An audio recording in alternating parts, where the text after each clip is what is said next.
Hello friends, welcome back to learn English by Tabassum and this is Tabassum यार। So guys, आज की video में हम लोग बात करेंगे सीबीएसई क्लास 10 इंग्लिश की जो हमारी बुक है फर्स्ट राइट, उसका chapter number 2 Nelson Mandela long walk to freedom. इस चैप्टर को हम डिटेल में लाइन बाय लाइन एक्सप्लेन करेंगे।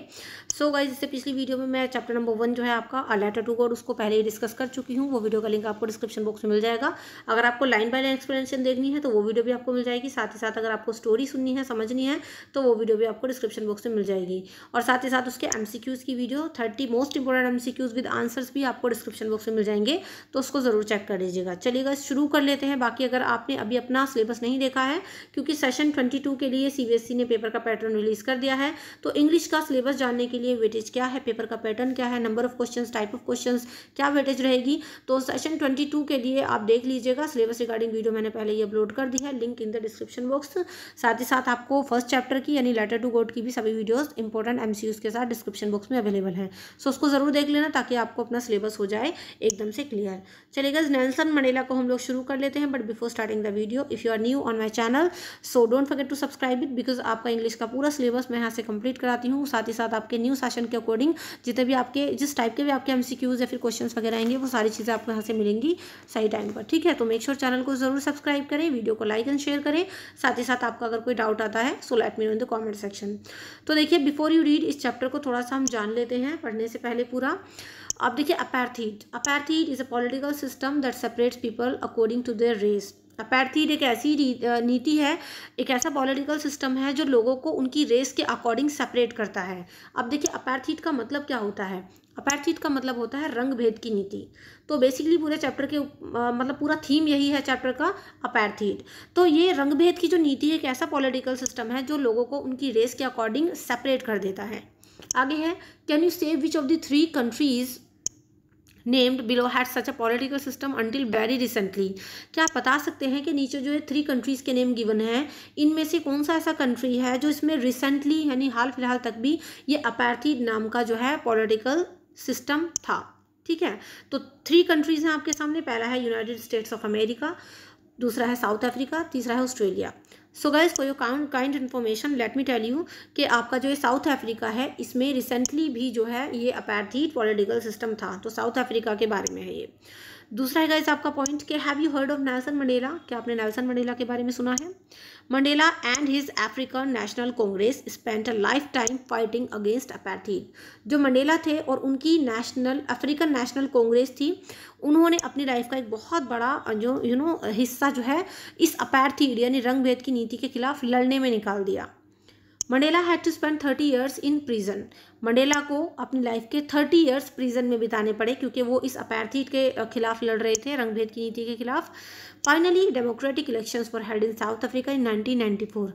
फाइनली जो साउथ अफ्रीका के अंदर 1994 में डेमोक्रेटिक इलेक्शंस हुए and Mandela became the first black president of new nation. और फिर मंडेला को first black president of new nation बनाया गया। पहले इंसान थे साउथ अफ्रीका में काफ़ी दिनों के बाद जो फर्स्ट ब्लैक प्रेसिडेंट बने थे।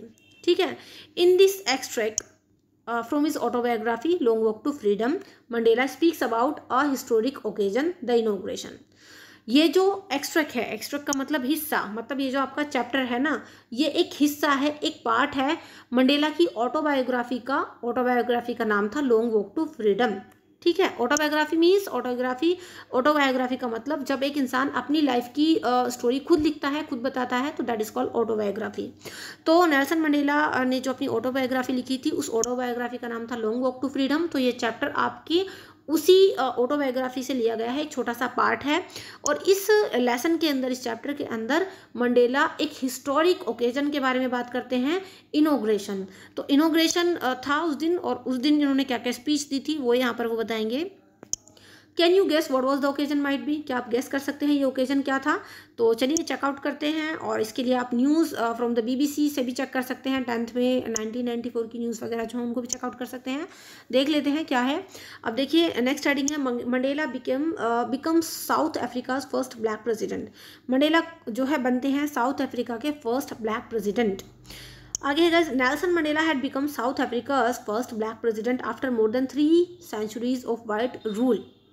मंडेला जो है कम से कम 3 centuries तक वाइट रूल चला, साउथ अफ्रीका के अंदर, मतलब गोरे लोगों का शासन लगभग 300 सालों तक वहाँ रहा, और उसके बाद मंडेला फर्स्ट ब्लैक प्रेसिडेंट बने थे साउथ अफ्रीका के। मिस्टर मंडेलास अफ्रीकन नेशनल कांग्रेस यानी ANC पार्टी वोन 255 of the 400 seats in the first democratic elections of south Africa's history. जो मंडेला की नेशनल अफ्रीकन नेशनल कांग्रेस यानी ANC पार्टी जो थी, उसने 250 सीट्स जो है आउट ऑफ 400 सीट्स जो है विन, मतलब वो लोग जीते डेमोक्रेटिक इलेक्शंस जब हुए थे साउथ अफ्रीका की हिस्ट्री में। तो मंडेला की जो national Congress African national Congress party जो थी, उसने 252 सीटें जीती थी 400 में से। The inauguration ceremony took place in the union buildings amphi theatre in Pretoria today, attended by politicians and dignitaries from more than 140 countries around the world. ये जो इनॉग्रेशन सेरेमनी आज हो रही थी, वो union building amphi theatre in Pretoria में हो रही थी, और इस सेरेमनी को जो है वर्ल्ड के बहुत सारे पॉलिटिशियंस ने और डिग्नेटरीज ने, मोर देन 140 कंट्रीज़ के जो पॉलिटिशियंस थे, डिग्नेटरीज थे, उन लोगों ने ये आज सेरेमनी अटेंड की थी। पूरे वर्ल्ड में से बड़े बड़े लीडर्स और पॉलिटिशियंस वहाँ पर आए थे। Never again will this beautiful land experience the oppression of one by another, said Nelson Mandela in his address। Nelson Mandela कहते हैं कि फिर कभी भी आगे से ये जो साउथ अफ्रीका की ब्यूटीफुल सी लैंड है ना, ब्यूटीफुल सी धरती है, इस पर आगे से कभी भी जो है एक इंसान दूसरे इंसान को ऑप्रेस नहीं करेगा, मतलब शोषण नहीं करेगा कोई भी एक इंसान दूसरे का। कलर डिस्क्रिमिनेशन नहीं होगा, रेशियल डिस्क्रिमिनेशन नहीं होगा, कोई भी आगे से एक दूसरे को ऑप्रेस नहीं करेगा। आगे है गाइस आपका jubilant scenes on the streets of Pretoria followed the ceremony with blacks whites and coloured celebrating together. वो कहते हैं कि प्रिटोरिया की गलियों में आज जुबिलियंट सीन्स देखे जा सकते हैं, बहुत अच्छा नज़ारा है, जिसमें ब्लैक वाइट्स सभी कलर्स के लोग जो हैं आपस में साथ हैं, आज सेलिब्रेट कर रहे हैं। More than 1 lakh South African man, women and children of all races sang and danced with joy. कि मोर देन 1 लाख से भी ज़्यादा आज मैन हैं, वुमेन हैं, साउथ अफ्रीका के बच्चे भी हैं, उसमें सब अलग अलग रेसेस के हैं चाहे, लेकिन आज वो सब साथ में मिलकर गा रहे हैं, डांस कर रहे हैं, और सब साथ में आज खुश हैं इस इनॉग्रेशन के डे पर। चलिए बेसिकली आपका चैप्टर यहाँ से शुरू होता है, देख लेते हैं। तो यहाँ पर नेल्सन मंडेला कहते हैं 10th May dawned bright and clear, कि 10th May की जो सुबह थी वो बहुत ही ब्राइट और क्लियर थी। ठीक है, यहाँ से उनका जो स्पीच है ये बेसिकली मतलब जो बता रहे हैं वो कि बिफोर इज स्पीच क्या बताते हैं इस चैप्टर में, अभी स्पीच उन्होंने स्टार्ट नहीं की है, कि 10th May की सुबह बहुत ही ब्राइट और क्लियर थी। For the past few days I had been pleasantly besieged by dignitaries and world leaders who were coming to pay their respects before the inauguration. तो मंडेला कहते हैं कि भाई पिछले कई दिनों से मैं जो है प्लीजेंटली बिसीज्ड का मतलब होता है to be surrounded closely by, मतलब काफ़ी सारे लोग मेरे सराउंड हैं, काफ़ी सारे बड़े बड़े प्रतिष्ठित लोग हैं, डिग्नेटरीज हैं, वर्ल्ड लीडर्स हैं, जो मुझे रेस्पेक्ट पे करने आ रहे हैं इनॉग्रेशन से पहले। ठीक है, the inaugurations would be the largest gathering ever of international leaders on South African soil. और ये जो इनॉग्रेशन है ये बहुत बड़ी लार्जेस्ट गैदरिंग है जो साउथ अफ्रीका की सोल पर काफ़ी मतलब टाइम बाद हो रही है, इतने बड़े पैमाने पर लोग यहाँ पर इकट्ठा हो रहे हैं। The ceremonies took place in the lovely sandstone amphi theatre phone by the union buildings in Pretoria. और देखिए एम्पी थिएटर का मीनिंग क्या होता है, एम्पी थिएटर का मीनिंग होता है अ बिल्डिंग विदाउट अ रूफ। ठीक है, ऐसी बिल्डिंग जिसमें कोई रूफ ना हो। ये जो सेरेमनी है ये कहाँ पर हो रही है, लवली सैंडस्टोन एम्पी थिएटर में, यूनियन बिल्डिंग इन प्रिटोरिया में। आगे वो कहते हैं For decades, this had been the seat of white supremacy, and now it was the site of rainbow gathering of different colors and nations for the installation of South Africa's first democratic non-racial government. तो Nelson कहते हैं कि पिछले कई decades से, decades का meaning इसका होता है, देखिए 10 ईयर्स का मीनिंग 1 डिकेड। ठीक है, 10 ईयर्स 10 सालों का एक डिकेड होता है, 1 डिकेड। तो वो कह रहे हैं कि पिछले कितनी डिकेड से, मतलब कई दशकों से ये जो सीट थी ये वाइट सुप्रीमेसी की सीट थी, यहाँ पर वाइट लोग शासन करते थे, लेकिन आज यहाँ पर रेनबो गैदरिंग देखी जा सकती है। रेनबो गैदरिंग का मतलब जैसे रेनबो में कई सारे कलर्स होते हैं, काफ़ी अच्छा लगते हैं वो, तो इसी तरीके से नेल्सन मंडेला कह रहे हैं कि पिछले कई डिकेड्स से यहाँ पर केवल वाइट सुप्रीमेसी थी, वाइट लोगों का शासन था, लेकिन आज डिफरेंट कलर्स के लोगों की यहाँ पर रेनबो गैदरिंग है। और इस तरीके से साउथ अफ्रीकन का जो है first democratic non racial government यहाँ पर लागू हुई है, मतलब बिना किसी रंग भेद की जो है गवर्नमेंट यहाँ लागू हुई है। आगे वो कहते हैं कि on that lovely autumn day I was accompanied by my daughter Zenani, कि उस प्यारे से पतझड़ के दिन पे, मतलब ऑटम डे का मतलब पतझड़ का मौसम होता है, तो देखिए बात तो है 10th May की, मई के जो मंथ होता है उसमें हमारे इंडिया में तो गर्मी होती है, समर सीज़न होता है, लेकिन वहाँ पर ऑटम सीज़न होता है, ठीक है, साउथ अफ्रीका में। तो कहते हैं कि उस प्यारे से ऑटम डे पर मेरे साथ मेरी डॉटर जनानी भी थी, उन्होंने मुझे कंपनी दी। और on the podium Mr de Klerk was the first sworn in as second deputy president. के पोडियम का मतलब होता है स्टेज, तो पोडियम पर पहले मिस्टर डे क्लर्क आए और उन्होंने सॉन ली एज सेकेंड डिप्टी प्रेसिडेंट। उसके बाद then Thabo Mbeki was sworn in as first deputy president. जो थाबो बेकी थे उन्होंने भी सोन ली, मतलब उन्होंने भी शपथ ली फर्स्ट डेप्यूटी प्रेसिडेंट की। तो देखिए आप देख सकते हैं, हियर इज नेल्सन मंडेला। तो नेल्सन मंडेला का ये जो है पिक्चर आप इसको देख सकते हैं, ये रहे। तो काफ़ी मतलब लॉन्ग स्ट्रगल इन्होंने किया, लॉन्ग वॉक टू फ्रीडम, ऐसे ही इन्होंने ऑटोबायोग्राफी का नाम नहीं रख दिया। चलिए आगे कहते हैं, when it was my turn I place to be obey and uphold the constitution and to devote myself to the well being of the republic and its people. कि जब मेरी बारी आई मतलब, तो मैंने शपथ ग्रहण की, मैंने भी शपथ ली कि जो कॉन्स्टिट्यूशन है, मतलब कॉन्स्टिट्यूशन जो मतलब हमारा कानून वगैरह होता है, कि भाई मैं कानून के सामने या संविधान के एक तरीके से कह सकते हैं उसके सामने खुद को डिवोट कर दूंगा और अपने लोगों की भलाई में मैं लग जाऊंगा। मतलब जैसे शपथ लेते हैं और शपथ में बातें बोली जाती हैं, तो उन्होंने भी वही सारी चीज़ें कही कि भाई मैं अपने लोगों की भलाई करूंगा और मतलब कॉन्स्टिट्यूशन को पालन करूंगा इस तरीके से। To the assembled guest and the watching world I said. और ये कहते हैं कि जो वहाँ पर लोग इकट्ठा हुए थे और जो गेस्ट जितने भी लोग आए हुए थे, जो पूरी दुनिया मुझे देख रही थी, मैंने बोला। अब देखिए इन्होंने क्या क्या बातें बोली हैं अपनी स्पीच में, वो बेसिकली अब यहाँ से हो जाएंगी स्टार्ट। तो आई सेड मतलब नेल्सन मंडेला सेड, उन्होंने क्या क्या कहा है अपनी स्पीच में उस इनॉग्रेशन डे पर, वो चीज़ें यहाँ पर शुरू हो जाएंगी। अभी तक अगर आपने लाइक नहीं किया है तो भाई फटाफट से लाइक कर दो, बड़ी मेहनत लगती है आपके लिए वीडियो बनाने में। और जो भी आपका फीडबैक है let me know in the comment section. आपके कॉमेंट मुझे बहुत अच्छे लगते हैं, काफ़ी मोटिवेट भी करते हैं। So please do comment in the comment section. बाकी वीडियो को लाइक और शेयर ज़रूर कर देना और चैनल को सब्सक्राइब करके रखना। तो देखिए यहाँ से उनकी स्पीच शुरू होती है। वो कहते हैं, today all of us do by our presence here. आज हम सभी यहाँ पर मौजूद हैं। Confer glory and hope to newborn liberty. और इस ये जो हमारी कॉन्फर का मतलब होता है बिल्कुल कोई फॉर्मल वर्ड। और आज हम जो यहाँ पर है ना, हम इसलिए हैं क्योंकि हमें होप है, हमें न्यू बॉर्न लिबर्टी मिली है, ऐसी आज़ादी जो अभी अभी हमें मिली है। Out of the experience of an extraordinary human disaster that lasted too long, must be born a society of which all humanity will be proud। वो कहते हैं कि इतने लंबे टाइम के ह्यूमन डिज़ास्टर के बाद, और ये ह्यूमन डिज़ास्टर बहुत ही एक्स्ट्राऑर्डिनरी था, कि इतने लंबे टाइम के एक्स्ट्राऑर्डिनरी ह्यूमन डिज़ास्टर के बाद हमें एक न्यू बॉर्न लिबर्टी मिली है, नई नई आज़ादी मिली है। और must be born a society, और इस आज़ादी से, इस लिबर्टी से एक ऐसी सोसाइटी बॉर्न होगी जिस पर हमारी पूरी ह्यूमैनिटी प्राउड करेगी। ठीक है, हम इतने अच्छे तरीके से इस लिबर्टी का फ़ायदा उठाएंगे, इस लिबर्टी को जिएंगे। आगे है, we who were outlaws not so long ago have today been given the rare privilege to be host the nations of the world on our own soil। तो वो कहते हैं कि हम लोग जो अभी तक आउटलॉज थे, आउटलॉज का मतलब क्या होता है कि because of its political apartheid. देखिए पॉलिटिकल अपार्थीड की वजह से बहुत सारे ऐसे कंट्रीज थे जिन्होंने जो है अपने रिश्ते साउथ अफ्रीका के साथ तोड़ दिए थे, साउथ अफ्रीका के साथ ख़त्म कर लिए थे। लेकिन आज जो है उन सभी लोगों ने फिर से रिश्ते जोड़ने शुरू कर दिए। क्यों? क्योंकि अब जो है वहाँ से अपार्थीड को अबॉलिश कर दिया गया है।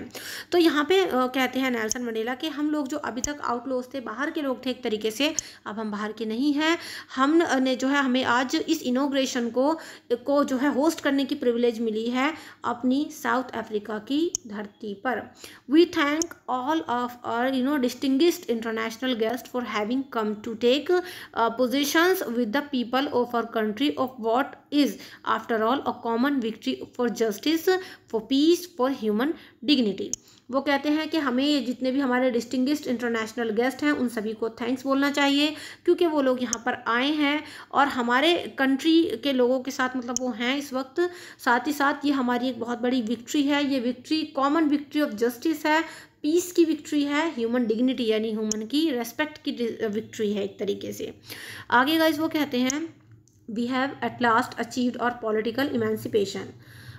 Emancipation meaning freedom from restrictions. मतलब काफ़ी सारी ऐसी पाबंदी थी जो उन पर लगाई गई थी कि भाई आप लोग जो है आप लोग पॉलिटिक्स में नहीं उतर सकते, आप लोग जो है चुनाव नहीं लड़ सकते।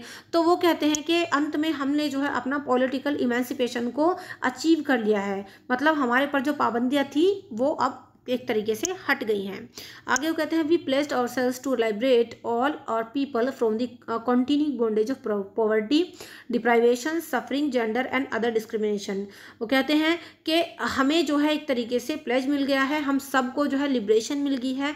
जो हमारे लोग हैं वो अब जो है कंटिन्यू, जो पॉवर्टी से वो लोग जूझ रहे थे, जो डिप्राइवेशन से, डिप्राइव्ड का मीनिंग होता है अलग थलग कर देना, भाई हमें अलग थलग फील कराया जाता था, तो हम कंटिन्यू जिस पॉवर्टी से गुजर रहे थे, जिस डिप्राइवेशन से हम गुजर रहे थे, सफ़र कर रहे थे, जेंडर और अदर टाइप के डिस्क्रिमिनेशन, आज हमें उन सभी से छुटकारा मिल गया है। आगे वो कहते हैं never never and never again shall it be this that this beautiful land will again experience the oppression of one by another, कि फिर से आगे से कभी भी हमारी जो ब्यूटीफुल लैंड है साउथ अफ्रीका की, ये ब्यूटीफुल लैंड पर कोई भी इंसान एक दूसरे को ऑप्रेस नहीं करेगा, एक दूसरे पर शोषण नहीं करेगा। ठीक है, मतलब operation of one by another, एक का शोषण दूसरे के द्वारा आगे से नहीं होगा, कोई भी किसी दूसरे को शोषित नहीं करेगा। आगे guys, the sun shall never set on so glorious a human achievement.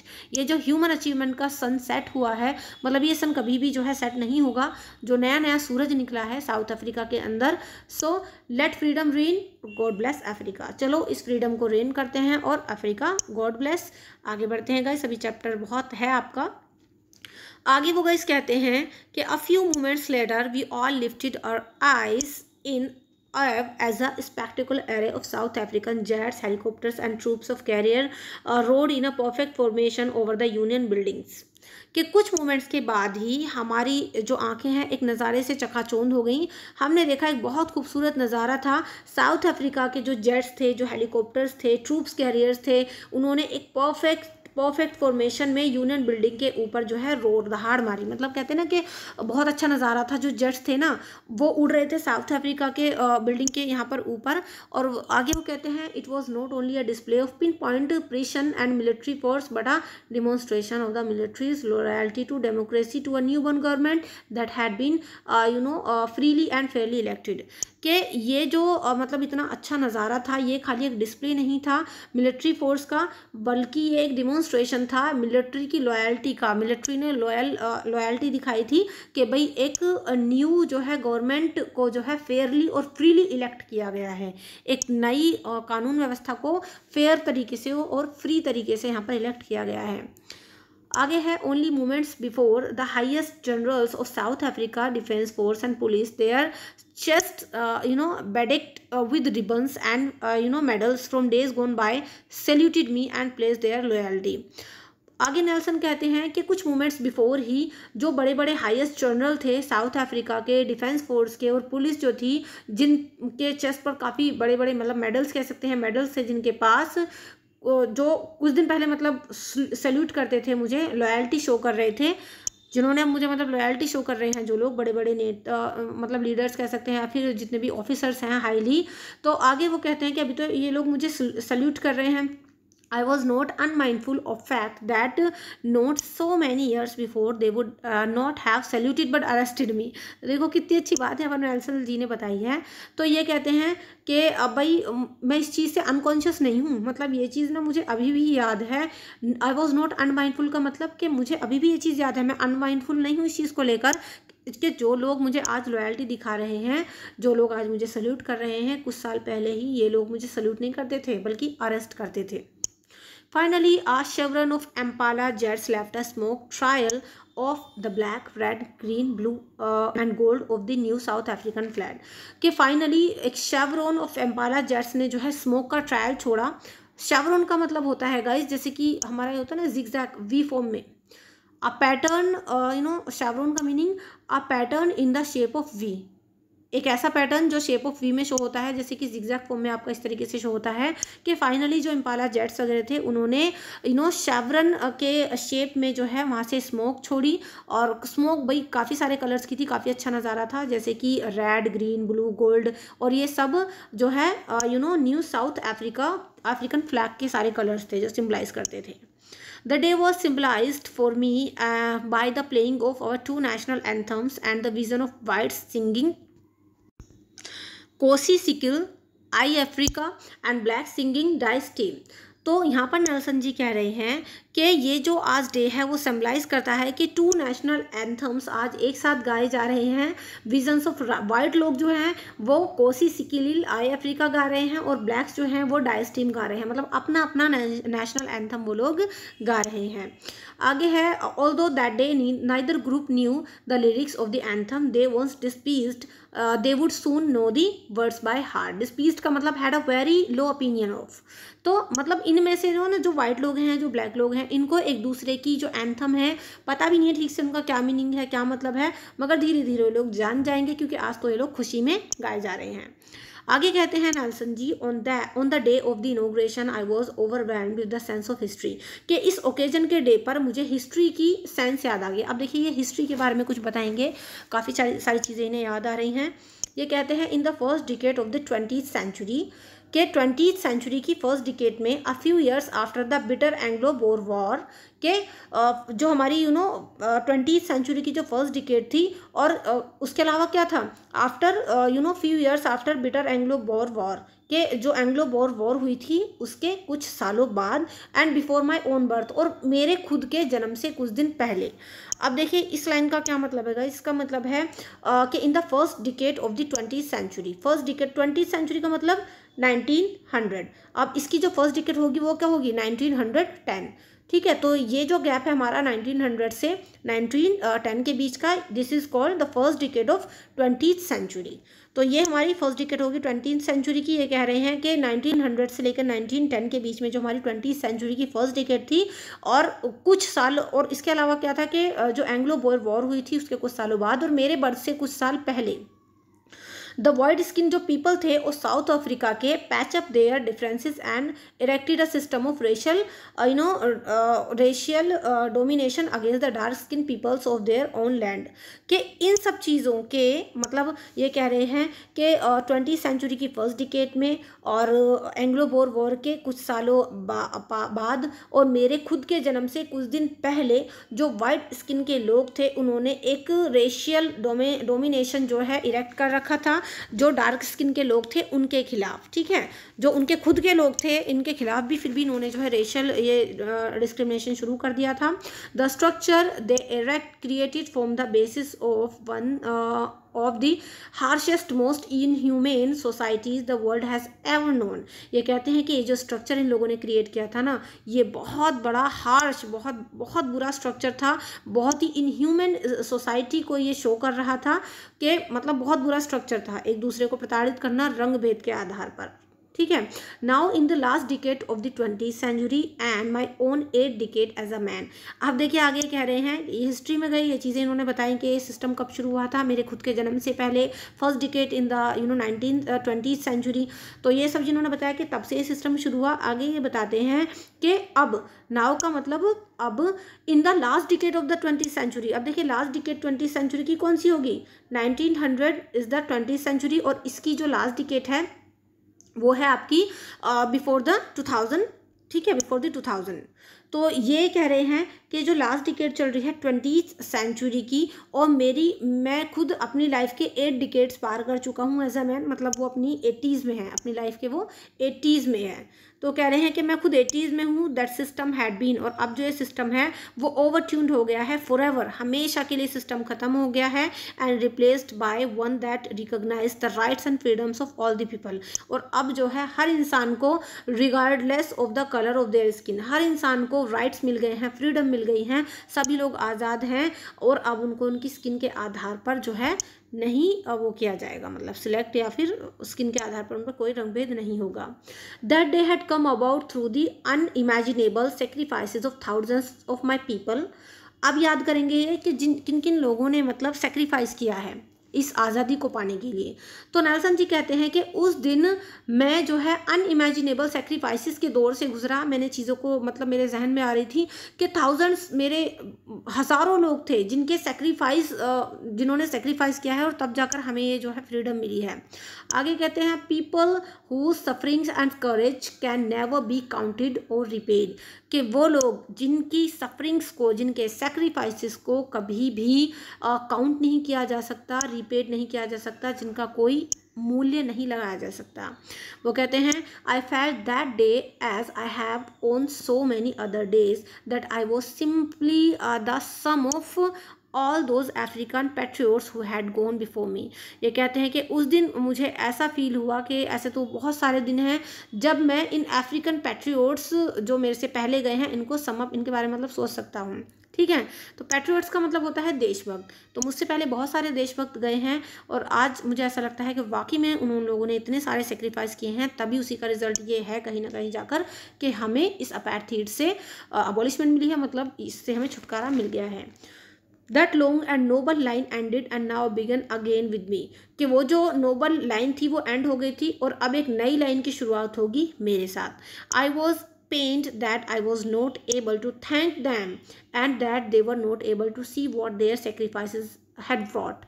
Brought means old fashioned formal done या achieve। डन या अचीव के सेंस में यहाँ पर व्रॉट वर्ड यूज़ किया गया है। वो कहते हैं कि मुझे बड़ा ना दुख हो रहा है ये सोचकर कि मैं उन लोगों को, जिन लोगों ने ना सेक्रीफाइस किए हैं, मैं उनको थैंक यू नहीं बोल सकता, बिकॉज वो है ही नहीं अब हमारे बीच में, और वो लोग भी नहीं दे सकते कि उनके जो सेक्रीफाइस उन्होंने किया है, आज वो सेक्रीफाइस की वजह से हमने क्या अचीव कर लिया है। व्रॉट मीन्स हाँ, हमने आज क्या अचीव कर लिया है।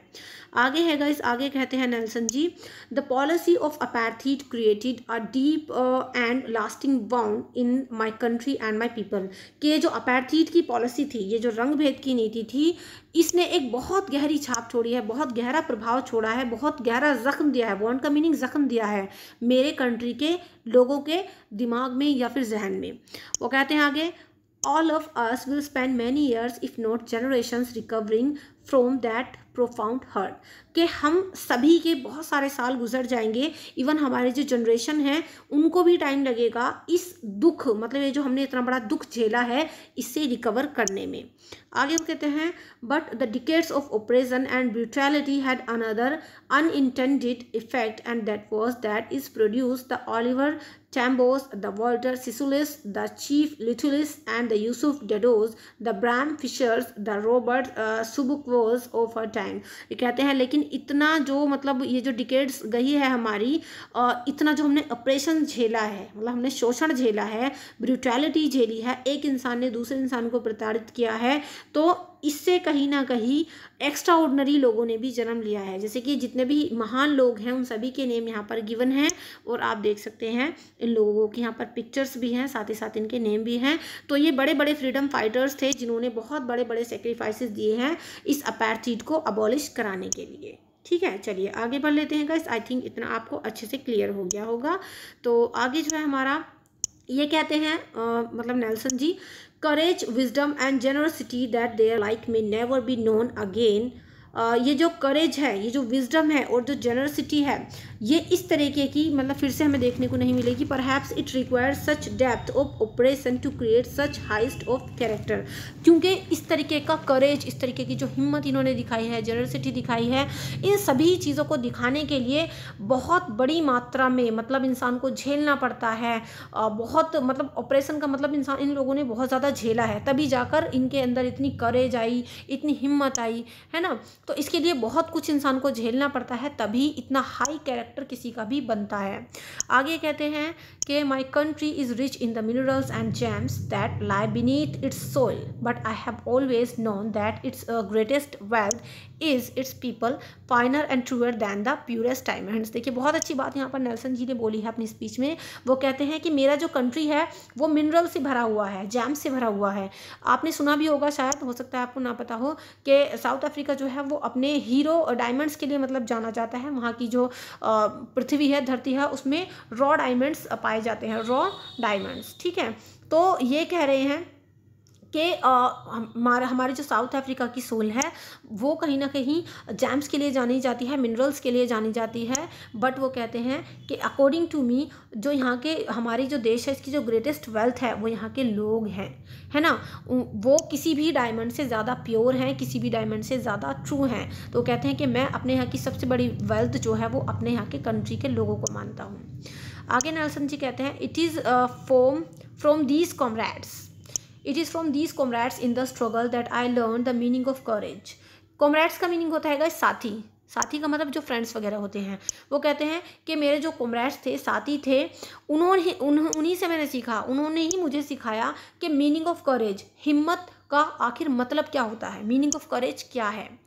आगे कहते हैं Nelson ji, time and again I have seen man and women risk and give their lives for an idea, कि मैंने बहुत बार ऐसा देखा है, बहुत सारे मैन एंड वुमेन जो हैं वो बड़े बड़े रिस्क ले लेते हैं, अपनी ज़िंदगी तक दाव पे लगा देते हैं किसी भी आइडिया के ऊपर। कहते हैं ना कि इंसान अपनी किसी बात के ऊपर जो है अपनी लाइफ तक दाव पर लगा देता है, किसी भी आइडिया पर, किसी भी बात पर। मैंने बहुत सारे लोगों को देखा है कि वो अपनी लाइफ को भी रिस्क में डाल देते हैं, अपनी ज़िंदगी भी कुर्बान कर देते हैं। I have seen man stand up to attacks and torture without breaking, showing a strength and resilience that defies the imagination. मैंने ऐसे लोगों को भी देखा है जिन्होंने बहुत ज़्यादा अटैक्स झेले हैं, बहुत ज़्यादा टॉर्चर झेले हैं, लेकिन उस टॉर्चर से, उस अटैक से भी वो लोग टूटे नहीं हैं। उन्होंने बहुत ज़्यादा स्ट्रेंथ दिखाई है, और वो जो उन्होंने स्ट्रेंथ दिखाई है ना, मतलब बहुत जो हिम्मत दिखाई है, वो मेरी इमेजिनेशन से भी परे है कि इंसान इतना ज़्यादा कैसे बर्दाश्त कर सकता है, कैसे ज़्यादा झेल सकता है। आगे नेल्सन जी कहते हैं, I learn that courage was not the absence of fear. देखिए बहुत अच्छी लाइन है आपकी, बहुत कुछ सिखा देती है ये लाइन आपको। वो कहते हैं, नेल्सन जी कहते हैं कि मैंने सीखा हिम्मत का अर्थ केवल अब्सेंस ऑफ फियर नहीं होता, कि भी हमारे अंदर डर नहीं है तो मतलब हम में हिम्मत है। वो कहते हैं but the triumph over it. वो कहते हैं कि करेज का मतलब ये नहीं है कि हमारे अंदर डर नहीं है। करेज का तो रियल मतलब ये है कि हमने उस डर पर विजय हासिल कर ली है, उस डर पर विक्ट्री हासिल कर ली है। ठीक है, यानी हमारे दिल में अगर डर नहीं है तो हम ये नहीं कह सकते कि हम में हिम्मत है। अगर हमने उस डर पर जो है विक्ट्री पा ली है, जीत हासिल कर ली है, तो हम कह सकते हैं कि भाई हाँ, वाकई में हम साहसी है। तो देखो काफ़ी सारी चीज़ें हम यहाँ पर सीख रहे हैं इस चैप्टर के through. The brave man is not he who does not feel afraid. एक ब्रेव मैन वो नहीं होता जो डरे ना, मतलब जो एफ्रेड फील ना करे, बल्कि but he who conquers the fear, बल्कि वो होता है जो इस डर पर जीत पा लेता है। और आपको पता है डर के आगे जीत है। ठीक है, चलिए। No one is born hating another person because of the colour of his skin or his background or his religion. बहुत अच्छी बात यहाँ पर देखिए नेल्सन जी ने कही है। वो कहते हैं कि कोई भी इंसान जन्म से ही किसी दूसरे से नफरत करते हुए पैदा नहीं होता। जब हम पैदा होते हैं तो हमें ये नहीं पता होता कि हमें किससे हेट्रेट करनी है, किससे लव करना है ना। ये तो हर चीज़ इंसान ना दुनिया में आकर सीखता है। जैसे जैसे बड़े होते जाते हैं हम लोग तो सीखते जाते हैं इस इंसान से हमें प्यार करना है, इससे नफरत करनी है। तो वो कहते हैं कि कोई भी इंसान जन्म से जो है किसी इंसान से नफरत नहीं करता, उसके कलर की, स्किन के कलर के अकॉर्डिंग, या उसके बैकग्राउंड के अकॉर्डिंग, या उसके रिलीजन यानी धर्म के अकॉर्डिंग। ठीक है, people must learn to hate, and if they can learn to hate, they can be taught to love, for love comes more naturally to the human heart than its opposite। बहुत अच्छी बात उन्होंने देखिए Nelson जी ने यहाँ पर बोली है। नेल्सन जी कहते हैं कि लोग जो है नफरत करना सीखते हैं, और जो नफरत करना है ना, जब वो लोग नफरत करना सीख सकते हैं, and if they can learn to hate, अगर उनको नफरत करना सिखाया जा सकता है तो उनको प्यार करना भी सिखाया जा सकता है। क्योंकि जो प्यार होता है वो बहुत ही नेचुरली इंसान सीख लेता है। प्यार जो है, लव जो है, वो ह्यूमन हार्ट के अंदर बहुत ईजी तरीके से आ जाता है। नफरत से ज़्यादा प्यार हम करना जल्दी सीख लेते हैं। Even in the grimmest times in prison when my comrades and I were punished to the to our limits, I would see a glimmer of humanity in one of the guards, perhaps just for a second, but it was enough to pressure me and keep me going। यहाँ पर Nelson जी अपना experience बता रहे हैं। वो कह रहे हैं कि even in the grimmest times, grimmest का मतलब बहुत ज़्यादा टफ टाइम। वो कहते हैं कि जब मैं प्रिजन में था, जेल में था, और जब मेरा बहुत ज़्यादा टफ टाइम चल रहा था, तो मैं अपने कॉमरेड्स यानी साथियों के साथ था, और हमको जो है हम बिल्कुल अपनी जो है लिमिट्स को पुश्ड आउट कर चुके थे। मतलब push to the last point in our ability to bear pain, मतलब बिल्कुल हम अपनी लास्ट लिमिट पर थे कि हम बहुत ज़्यादा पेन सफ़र कर रहे थे। तो कह रहे हैं कि अपने प्रिजन टाइम पर, जब मैं जेल में था, जब बिल्कुल हमारी लिमिट एक क्रॉस हो जाती थी कि भाई बहुत ज़्यादा हमने पेन झेल लिया है, दुख झेल लिया है, तो उस टाइम पर भी मुझे ह्यूमैनिटी की थोड़ी सी झलक जो है, जो वहाँ पर एक गार्ड था, उसमें कहीं ना कहीं दिख जाती थी। कोई गार्ड होगा वहाँ पर जिसके अंदर चाहे कुछ सेकंड्स के लिए ही मुझे इंसानियत दिख जाती थी, मगर दिख जाती थी, और वो इंसानियत जो मुझे कुछ सेकंड्स के लिए दिखती थी वो इनफ होती थी मुझे रीअश्योर करने के लिए और आगे बढ़ने के लिए। मतलब मैं अश्योर हो जाता था कि हाँ, मानवता है, अच्छाई भी कहीं ना कहीं है, चाहे मैं कितना ही पेन झेल लूँ, कितना ही दुख तकलीफ झेल लूँ, लेकिन जब मुझे थोड़ी थोड़ी सी भी झलक दिख जाती थी कि किसी इंसान में चलो थोड़ी सी अच्छाई तो है, तो मैं उससे रीअश्योर हो जाता था और अब आगे बढ़ जाता था। फिर आगे वो कहते हैं man's goodness is a flame that can be hidden but never extinguished. देखिए काफ़ी एक पावरफुल लाइन है। वो कहते हैं इंसान की अच्छाई एक फ्लेम की तरह है जिसको छुपाया तो जा सकता है, एक लौ की तरह है जिसको छुपाया तो जा सकता है मगर उसको बुझाया नहीं जा सकता। चलिए गाइस आगे बढ़ लेते हैं। वीडियो अगर थोड़ी सी भी अच्छी लग रही हो तो मेक श्योर लाइक ज़रूर कर देना। नेल्सन जी गाइस आगे ये कहते हैं society each man is able to fulfil those obligations according to own inclinations and abilities. नहीं, थोड़ा सा और भाई हमारा ऊपर है ये, हाँ जी यहाँ से है हमारा, आप देख सकते हैं। वैसे आगे नेल्सन जी कहते हैं in life every man has two obligations. ज़िंदगी में हर इंसान की ट्विन ऑब्लिगेशंस होती हैं। ऑब्लिगेशंस का मतलब जिम्मेदारियाँ होती हैं। अब ये बता रहे हैं कौन सी जिम्मेदारियाँ होती हैं इंसान की। Obligations to his family, to his parents, to his wife and children, and he has an obligation to his people, his community, his country. वो कहते हैं कि हर इंसान की लाइफ में 2 ऑब्लिगेशंस होती हैं। यहाँ से आपका क्वेश्चन बनता है, इस चीज़ को ध्यान रखना, ठीक है। एमसीक्यूज में भी आ जाता है और शॉर्ट क्वेश्चन में भी आपका आ जाता है, लॉन्ग में भी आ जाता है। काफ़ी इंपॉर्टेंट क्वेश्चन है आपका, काफ़ी इंपॉर्टेंट पॉइंट है, इसको नोट डाउन करके चलना और ध्यान से इसको समझना। वो कहते हैं कि हर इंसान की लाइफ में 2 ऑब्लिगेशंस होती हैं, यानी 2 जिम्मेदारियां या कहते हैं ना 2 ड्यूटी होती हैं उसकी। जो पहली ऑब्लिगेशन होती है उस इंसान की वो होती है अपनी फैमिली के लिए, अपने पेरेंट्स के लिए, अपनी बीवी और अपने बच्चों के लिए। दूसरी ऑब्लिगेशन क्या होती है? दूसरी ऑब्लिगेशन होती है अपने लोगों के लिए, जो अपनी कम्युनिटी के लोग हैं, अपनी कम्युनिटी के लोगों के लिए, अपनी कंट्री के लिए, है ना। तो दूसरी ऑब्लिगेशन अपने देश के लोगों के लिए, अपने लोगों के लिए होती है। आगे वो कहते हैं in a civil and human, कि एक सिविल और ह्यूमन सोसाइटी में each man is able to fulfil those obligations according to his own inclinations and abilities. कि एक ह्यूमन सोसाइटी में हर एक इंसान एबल होता है कि इन ऑब्लिगेशंस को वो अपनी इंक्लिनेशंस के अकॉर्डिंग, अपनी एबिलिटीज़ के अकॉर्डिंग फुलफिल कर लेता है। देखिए इंक्लिनेशन का मतलब होता है नेचुरल टेंडेंसीज ऑफ बिहेवियर, ठीक है, यानी आदत आपकी जो है इंक्लिनेशंस होती हैं, आपकी जो आदत होती है, आपकी जो अंदर योग्यता एबिलिटी होती है, उसके अकॉर्डिंग हर इंसान इन दोनों जिम्मेदारियों को निभाता है।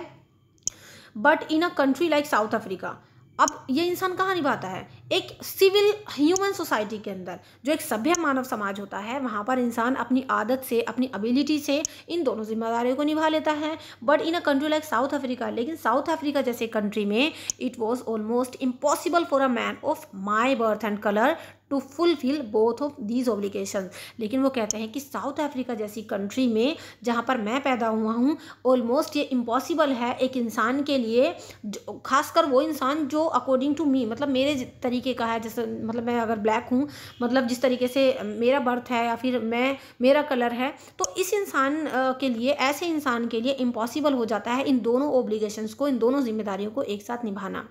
वो कहते हैं कि in South Africa a man of colour who attempt to live as a human being was punished and isolated.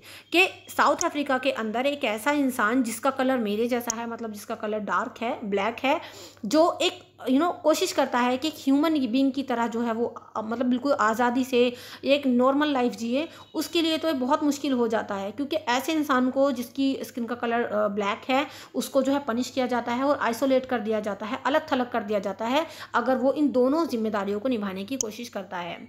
वो कहते हैं कि in South Africa a man who try to fulfil his duty to his people was inevitably derived from his family and his home was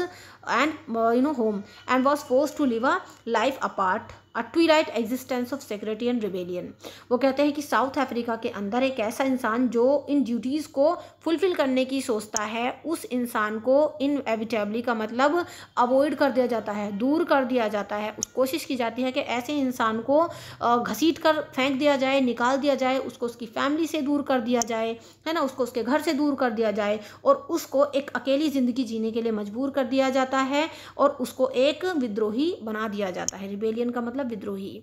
आगे वो कहते हैं I did not in the beginning choose to place my people above my family but in attempting to serve my people I found that I was prevented from fulfilling my obligations as a son, as a brother, a father and a husband। वो कहते हैं कि शुरुआत में जो है ना, मैं अपने लोगों को चूज़ नहीं करता था कि मैं पहले अपनी कंट्री के लोगों के लिए लड़ूं। मेरे लिए पहले जो है ऊपर थी मेरी फैमिली ज़्यादा मैटर करती थी, लेकिन in attempting to serve my people, लेकिन जब मैंने अटेम्प्ट किया कि मैं अपने लोगों की सेवा करूं, अपने देश के लोगों की, तो मैंने ये पाया कि मैं जो है अपनी ऑब्लिगेशंस को पूरा नहीं कर सकता। कौन सी ऑब्लिगेशन? मैं अपनी उस जिम्मेदारी को पूरा नहीं कर सकता जो मुझे एक बेटा होने के नाते पूरी करनी है, एक भाई होने के नाते, एक फादर या हस्बैंड होने के नाते। मतलब मैं एक टाइम पर एक ही जिम्मेदारी को निभा सकता था। शुरुआत में मैं क्या चाहता था कि मेरे लिए मेरी फैमिली, मेरे पेरेंट्स, मेरे बच्चे, बीवी, ये सब ऊपर थे, लेकिन जब मैंने अपनी कंट्री के लोगों के बारे में सोचा तो मुझे पता चला कि अगर मैं अपनी कंट्री के लोगों के लिए सेवा करना चाहता हूँ तो उस सिचुएशन में मैं एक अच्छा बेटा, एक ब्रदर या एक हस्बैंड या जो भी मेरे फैमिली के मतलब लोग हैं उनके लिए जो ऑब्लिगेशन है उनको सही तरीके से नहीं निभा सकता। आगे गाइस वो कहते हैं कि I was not born with a hunger to be free. ये काफ़ी अच्छी लाइन है। वो कहते हैं कि मैं इस हंगर टू बी फ्री, आज़ादी की भूख लेकर पैदा नहीं हुआ था। जब मैं पैदा हुआ था तो मुझे नहीं पता था आज़ादी क्या होती है। आई वॉज बोर्न फ्री, मैं तो आज़ाद पैदा हुआ था। Free in every way that I could know, मैं हर तरीके से उस वक्त आज़ाद था। Free to run in the fields near my mother's hut, मैं आज़ाद था जो मेरी माँ की घर झोंपड़ी के बराबर में फील्ड्स थे उन खेतों में दौड़ने के लिए आज़ाद था। Free to swim in the clear stream that run through my village, मैं जो क्लियर स्ट्रीम थी, नदियाँ थी जो हमारे गांव में बहती थी, उनमें नहाने के लिए, है ना, स्विम करने के लिए बिल्कुल मैं आज़ाद था। आगे वो कहते हैं कि free to roast mealies under the stars and ride the broad backs of the slow moving bulls, कि मैं तो आज़ाद था बिल्कुल भी, क्या करने के लिए, कि भाई जब रात को अपना स्टार्स तारे निकलते थे तो उसमें मैं जो है मीलीज को जो है रोस्ट करके खाता था, या फिर राइड लेता था, सवारी करता था। जो बुल्स होते थे, बैलों के ऊपर बैठकर हम सवारी करते थे, जो स्लो मूविंग बुल्स होते थे, हम सब इन चीज़ों के लिए आज़ाद थे। बेसिकली इस पैराग्राफ में कहीं ना कहीं वो बता रहे हैं कि मैं आज़ादी की भूख लेकर पैदा नहीं हुआ था, पहले तो मैं आज़ाद था, मैं बिल्कुल आज़ाद फ्री पैदा हुआ था। अपना मैं मतलब जो मेरी मदर की हट थी उसके वहाँ पर जो फील्ड्स थे मैं उनमें खेलता फिरता था। स्विम करने के लिए मैं फ्री था, है ना। रात को हम जो मिलीज को रोस्ट करके खाते थे स्टार्स में बैठ के, और जो स्लो मूविंग बुल्स होते थे उनकी पीठ पर बैठकर हम लोग सवारी करते थे, तो तब तो मज़े में थे, मतलब आज़ाद थे। As long as I obeyed my father and abided by the customs of my tribe, I was not troubled by the laws of a man or God. जब तक मैंने अपने फादर के या फिर जो हमारी जो ट्राइब, हमारे कबीले के जो कस्टम्स होते थे, जब तक मैंने उनको फॉलो किया तब तक मुझे कोई दिक्कत नहीं आई। मतलब जब तक मैं जो है मैन और गॉड के बनाए हुए नियमों के हिसाब से चल रहा था तब तक मुझे कोई दिक्कत नहीं आई। देखो होता है जब हम छोटे होते हैं तो हम अपने पेरेंट्स को फॉलो करते हैं, है ना, जो हमारी सोसाइटी, जो हमारे कस्टम्स, ट्राइब्स, जो हमें रूल्स रेगुलेशन बताते हैं हम उनको फॉलो करते हैं।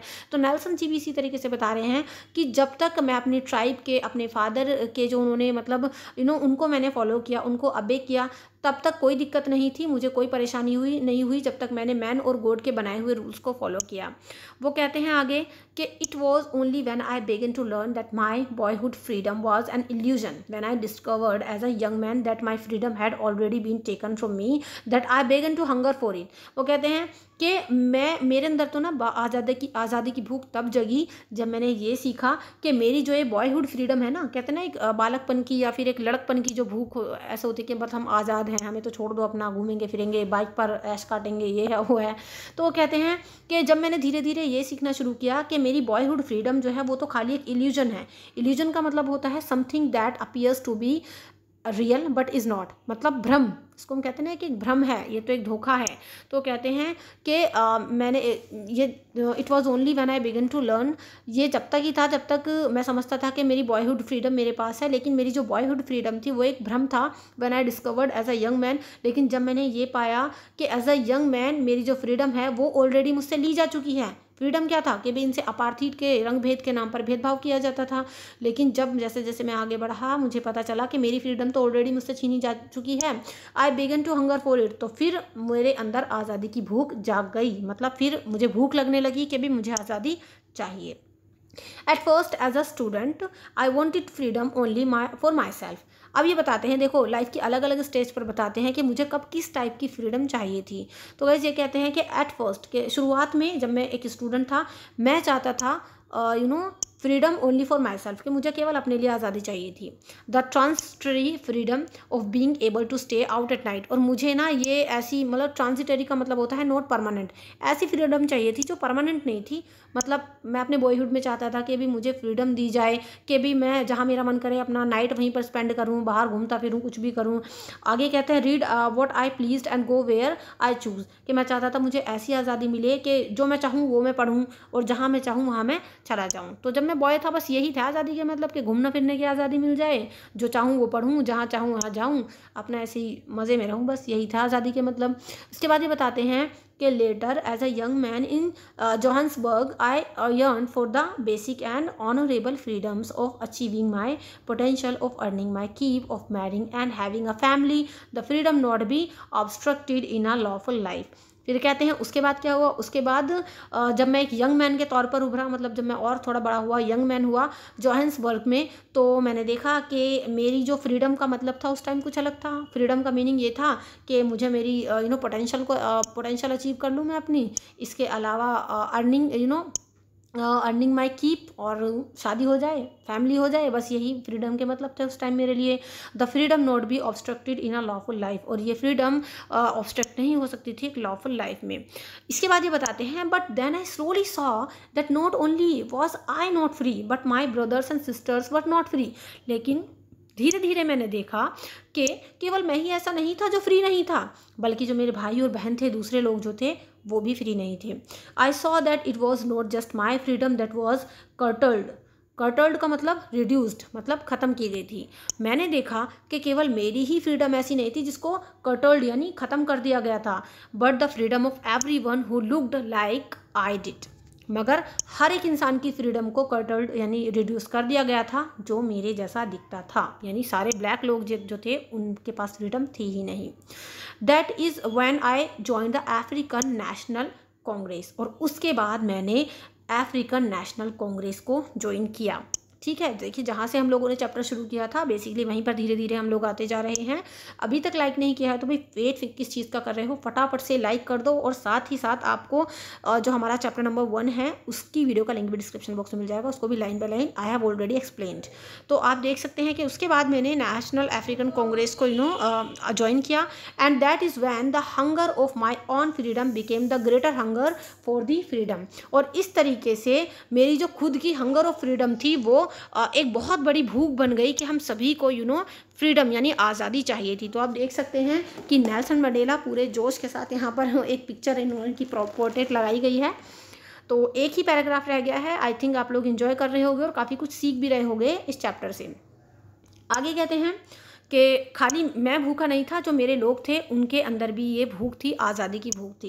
It was this desire for the freedom of my people to live their lives with dignity and self respect that animated my life, that transformed a frightened young man into a bold one, that drove a law abiding attorney to become a criminal, that turn a family loving husband into a man without a home, that post a life living man to live life like a monk. देखिए इतना बड़ा paragraph है, यहाँ से यहाँ तक basically इसमें क्या बोला गया है, इसमें कहा गया है कि जो मेरे लोग थे, मतलब हाथ ऊपर ये ख़त्म था, ये कह रहे हैं कि it was this desire for freedom of my people, कि मेरे जो लोग थे, जो मेरी कम्युनिटी के थे, जो मेरे जैसे दिखने वाले लोग थे, उन सभी के अंदर डिज़ायर थी कि वो सभी अपनी लाइफ को डिग्निटी के साथ जिएँ, सेल्फ रेस्पेक्ट के साथ जिएँ, और ऐसे ही मैं चाहता था कि मैं भी अपनी लाइफ को जीऊँ, है ना। आगे कहते हैं कि इस हंगर की भूख ने, इस आज़ादी की भूख ने मेरे जैसे इंसान का ट्रांसफॉर्मेशन कर दिया, मेरे अंदर बहुत बड़े बड़े बदलाव कर दिए, कि इस आज़ादी की भूख ने एक ऐसे इंसान को ट्रांसफॉर्म कर दिया।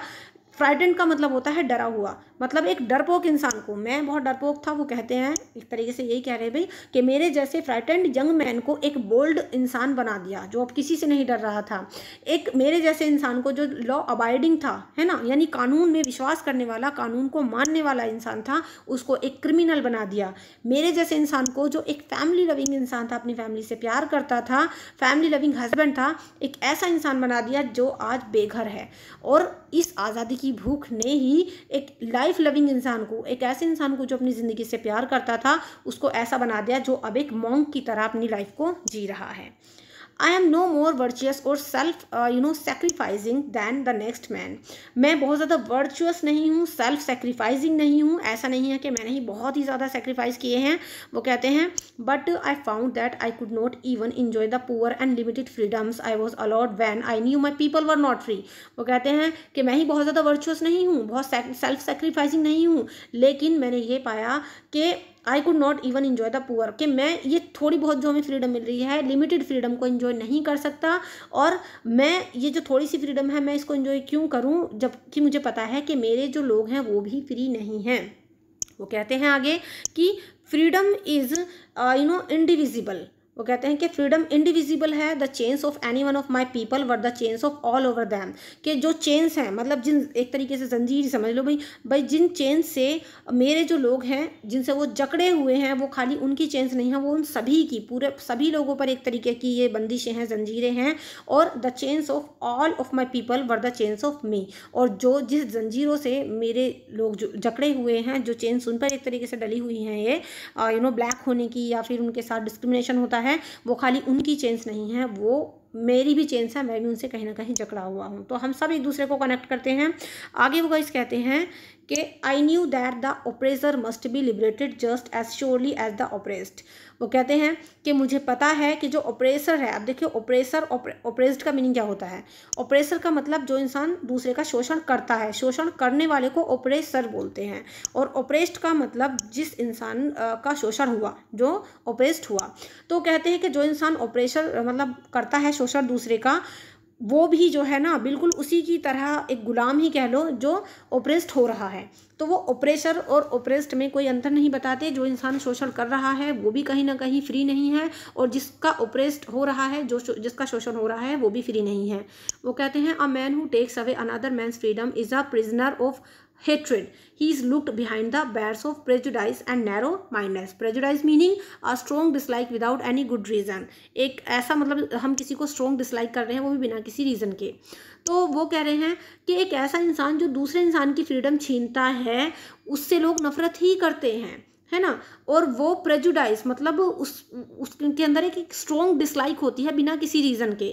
वो ऐसा इंसान होता है जो दूसरे इंसान को बिना किसी वजह के डिसलाइक करता है, और कहीं ना कहीं वो छोटी मानसिकता को दर्शाता है, नैरो माइंडनेस को दिखाता है।